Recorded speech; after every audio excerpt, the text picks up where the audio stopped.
अस्सलाम वालेकुम सज्जनों वीडियो मित्रों की हाल चाल है। मैं तुहाडा दोस्त मुहम्मद अली खिजर, तुसीं वेखदे पिओ अपना चैनल पंजाबी वसेब। अज दा व्लॉग बड़ा ही खास व्लॉग है, अगर तुसीं सुन लवो तो इंशाअल्लाह ताला तुहानूं बड़ा कुछ सीखण नूं मिलेगा। अज असीं गलबात करनी है जनाब खुद परस्त लोगों ते।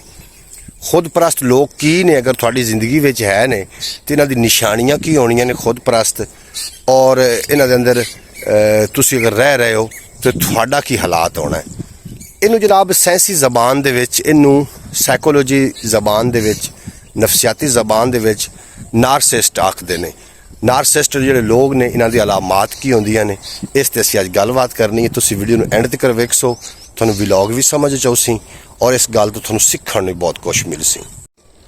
खुद परस्त लोगों की सब तो पहली निशानी ये है कि अगर तुसीं उहदे रिलेशन विच हो, वो तुहानूं गुस्सा दिवाएगा, मतलब अपनी गलती नहीं मनेगा, उस गलती का जिम्मेदार थानू ठहराएगा। अगर खुद परस्त लोग थोड़ी जिंदगी है ने तो थोड़ी जी बीमारी है, जी खुद परस्त की बीमारी है, वो तो बीमारी है, लेकिन जी थोड़ी बीमारी है उन्होंने ड्रामा समझेगा। ये भी एक निशानी। तीसरे नंबर पर जनाब उन्होंने थोड़ी तकलीफ के नाल कोई सरोकार नहीं, थोड़ी तकलीफ ना सरोकार उन्होंने बिल्कुल कोई नहीं। अपनी तारीफ सुनना चाहते हैं, थोड़े को वो तारीफ सच्ची होवे झूठी होवे वो सुनना चाहते हैं। खुद परस्त लोग जिहड़े ने ये मौके की मुनासबत नाल ढल जाते हैं। थोड़ी जी गलबात करदा चला कि इन्हां दी अलामात किस तरीके हो सकदियां ने, किवें तुसीं पहचान कर सकदे हो। अगर तुसीं किसी बंदे कोल गए हो, उन्हें मिलण वास्ते गए हो, किसी काम वास्ते गए हो, वो अपनी सीट ते जनाब मौजूद है, तुसीं जाके सलाम कीता है तो सब तो पहला उहदा सवाल उहदी तरफों तुहाडे लिए आया है, आओ जी बिस्मिल्लाह, अस्सलाम वालेकुम, वालेकुम सलाम, काम की करदे हो? ते समझ जाना कि साडा पाला खुद परस्त बंदे नाल पै गया जनाब, नारसिस्ट नाल साडा पाला पै गया।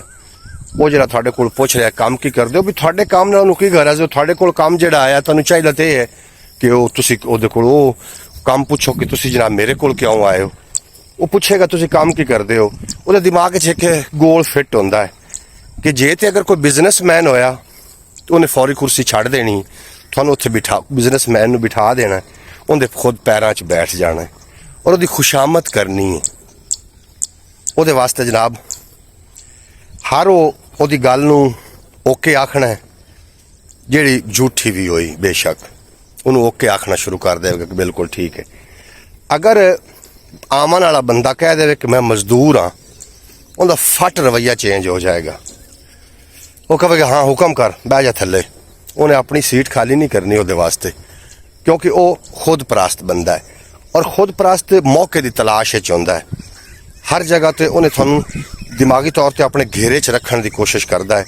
खुद परस्त की एक भी निशानी है कि वो जनाब थोड़े रिश्तेदार, करीबी रिश्तेदार कह लवो, करीबी दोस्त कह लवो, जिहड़े थोड़े वास्ते कोई चंगा सोचते ने, खुद परस्त लोग उन्हां विच खामियां कढ के थोड़े सामने रखदा है ताकि ये बंदा उस तो मुतनाफिर हो जाए। नारसिस्ट इंसान की एक भी निशानी होंदी कि जदों तुसीं उहदा झूठ पकड़ लोगे तो शर्मिंदा होने की बजाय गुस्सा करना शुरू कर देवेगा। नारसिस्ट यानी कि खुद परस्त इंसान की भी एक निशानी होंदी है कि खुद नूं वो पारसा और दूसरे नूं वो जनाब गुनाहगार साबित करने वास्ते लगा रहिंदा है। तुसीं जाके नैट ते सर्च भी कर सकते हो कि नारसिस्ट जिहड़े लोग ने, जिहड़े खुद परस्त लोग ने, उन्हां दी अलामतां की होंदियां ने।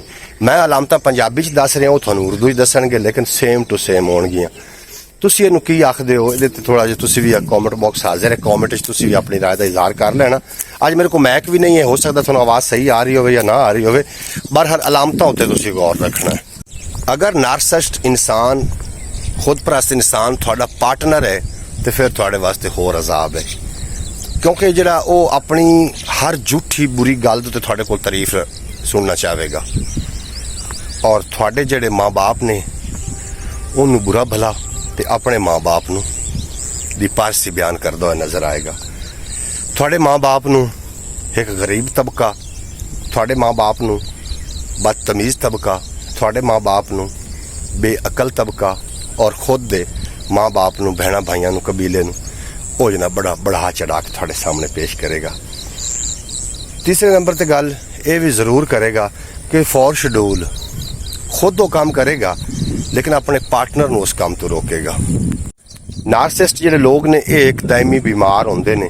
ਇਹਨਾਂ ਨਾਲ ਕਿਸ ਤਰੀਕੇ ਨਿਬੜਿਆ ਜਾ ਸਕਦਾ ਹੈ, ਮੈਂ ਨਿੱਕਾ ਜਿਹਾ ਹਰਬਾ ਤੁਹਾਨੂੰ ਦੱਸ ਰਿਹਾ, ਇਹਦੇ ਤੇ ਤੁਸੀਂ ਅਗਰ ਅਮਲ ਕਰੋਗੇ, ਬਾਜ਼ ਤੁਸੀਂ ਸਾਈਕੋਲੋਜੀ ਲੋਕਾਂ ਕੋਲ ਜਾਓ, ਉਹਨਾਂ ਨੇ ਕਹਿਣਾ ਕਿ ਅਗਰ ਤੁਹਾਡੀ ਜ਼ਿੰਦਗੀ ਵਿੱਚ ਕੋਈ ਨਾਰਸਿਸਟ ਬੰਦਾ ਹੈ, ਕੋਈ ਖੁਦ ਪ੍ਰਸਤ ਬੰਦਾ ਹੈ, ਤਾਂ ਉਹਦੀ ਜ਼ਿੰਦਗੀ 'ਚ ਫੌਰੀ ਨਿਕਲ ਜਾਓ। ਲੇਕਿਨ ਇਹ ਕੋਈ ਹੱਲ ਨਹੀਂ ਹੈ। ਅਗਰ ਉਹ ਰਿਲੇਸ਼ਨ ਵਿੱਚ ਹੈ, ਅਗਰ ਉਹ ਪਾਰਟਨਰ ਹੈ, ਤਾਂ ਫਿਰ ਕਿਵੇਂ ਨਿਕਲ ਸਕਦਾ ਬੰਦਾ?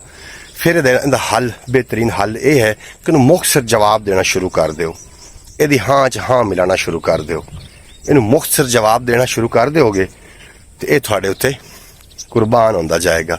ਕਿਉਂਕਿ ਇਹ ਪਹਿਲੇ ਵੀ ਆਪਣੇ ਮਤਲਬ ਗਰਜ਼ ਦੇ ਟਾਈਮ ਬੜਾ ਮਿੱਠਾ ਸ਼ਹਿਦ ਵਰਗਾ, ਤੇ ਜਦੋਂ ਗਰਜ਼ ਨਿਕਲ ਜਾਵੇ ਉਸ ਤੋਂ ਬਾਅਦ ਉਸੇ ਬੰਦੇ ਨੂੰ, ਉਸ ਬੰਦੇ ਰੰਗਾ ਦੁਨੀਆ ਦੇ ਵਿੱਚ ਉਹਦੇ ਕੋਲ ਕੋਈ ਬੁਰਾ ਸ਼ਖਸ ਨਹੀਂ ਹੁੰਦਾ। ਪਹਿਲੇ ਵੀ ਇਹੀ ਕੋਸ਼ਿਸ਼ ਚਾਹ ਰਿਹਾ ਹੁੰਦਾ ਹੈ।